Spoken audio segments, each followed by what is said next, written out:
Zoom in there. You know it happens on the second beat and the fourth beat.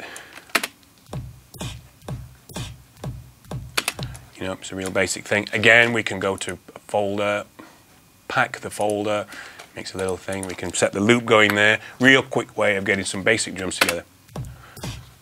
Now, it's very important at this stage to make sure that you can see all our headroom is gone at this point, i.e., you know, our kick drum here is like really peaking right up at naught. It's really important if we open up the mixer page there to take that down to like around about -8. You can see we've got all of those selected. We'll just select that one. Let's take it down to about -8, around about there, I think. Somewhere there, yeah. And we work there. Reason why we do that is so we leave plenty of headroom. We're going to leave plenty of headroom, so imagine like we start mixing it there, you've got nowhere for anything to go. You mix something else in, all of a sudden your levels are peaking over 0, etc. So we've got to make sure with the digital mixing that we take it right down to -8, even lower. You know, let's have it down there. So you can see there's loads of headroom. I'll just zoom in on that and you can see loads of headroom there, and we'll mix everything around that. Okay, so let's bring the snare.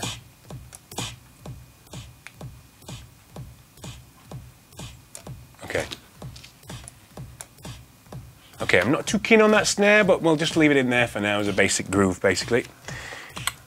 Okay, so there's your basic groove. Let's go now to, so we'll go to Stylus RMX. Okay, let's open this up.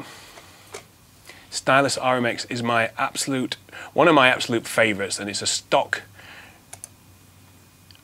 drum that I always go to because 2 reasons. A, you can load it with our REX files. If I quickly show you how to do this.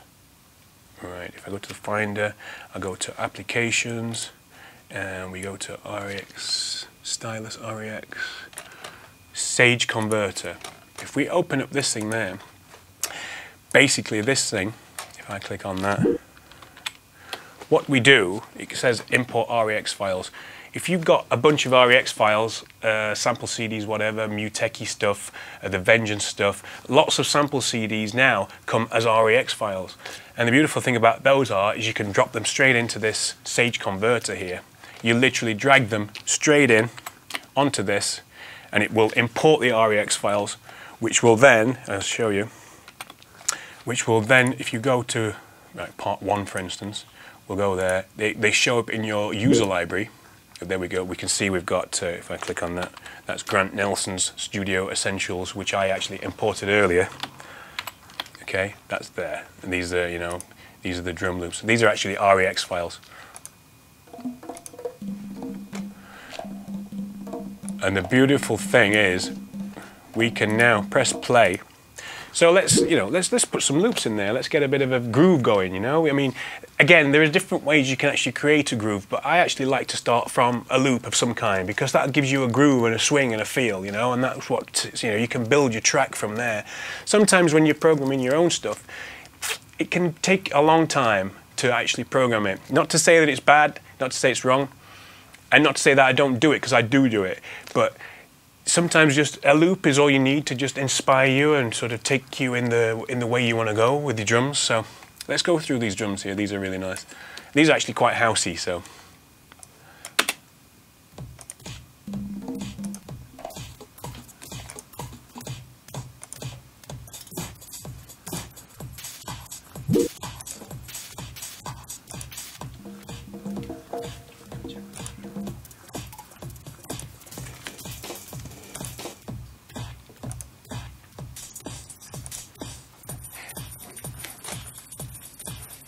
There we go. Let's have a basic. I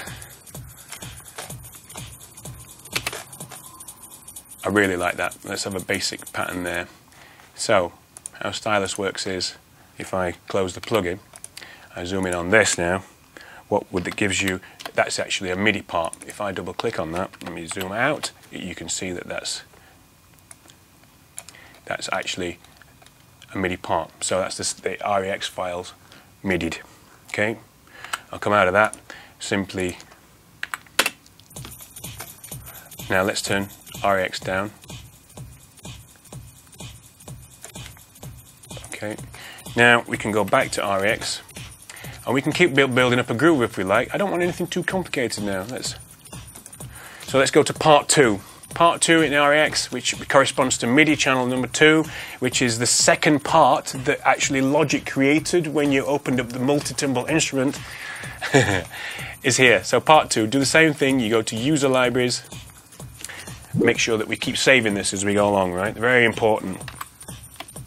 Because these plugins can sometimes cause, you know, a few Logic hiccups, etc. So always save. It's actually quite hard to get these things in time, so we'll do that on the next bar.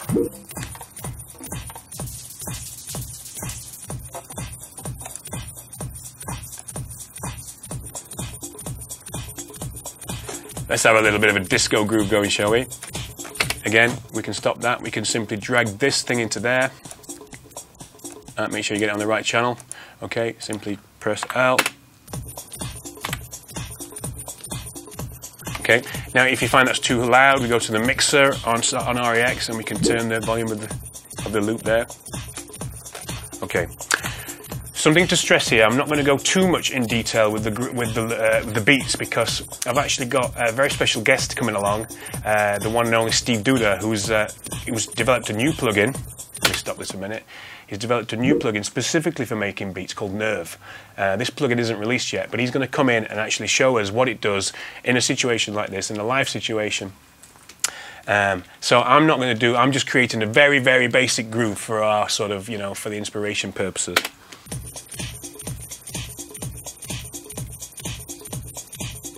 Beautiful. Okay, now Guru. Guru is also an amazing plugin. Let's have a look at Guru. Again, I'm just going to quickly go through this because I'm going to go into more detail. I'm going to go into more detail when Mr. Duda comes in. So let's have a look. Let's have a look at Guru. Guru's got a number of great features, and one of the things is actually, if you click on loops there, it's got an automatic slicing technique, which is really great for, again, just quick inspiration, listening, auditioning loops. So I've gone to basically, let's have a look, we'll go to house loops. House loops. This is again from the Muteki Club Sounds Essential 3 library. You can see I like it. Okay, so we go through these loops.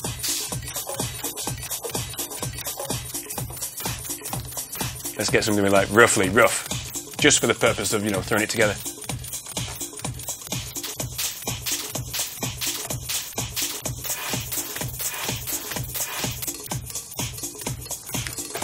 I like that. Okay, so we press OK.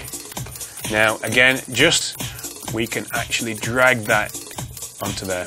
Now you can see that's actually this pattern. So what we do is click that, shorten that loop. Guru's a little bit loud. Let's turn him down a little bit. And because we're mixing to our kick as we go along, and we've got our kick really down low, we're leaving plenty of headroom on our faders down there. Which means later on when it comes to mixing decisions, we've got plenty of space to turn things up or down. Whereas if you can imagine you start with your kick drum right really high, you've got nowhere else to go. Okay. Okay, let's throw a little bass line in there. Remember, we're doing things real quick, whatever sounds great, whatever sounds good. Let's open up the ESP. I actually created a little sound previously called DR Deep Bass, so we'll open that up. This is a sound. Got a little bit of character, nothing too special, nothing too freaky. Let's create a little bass line.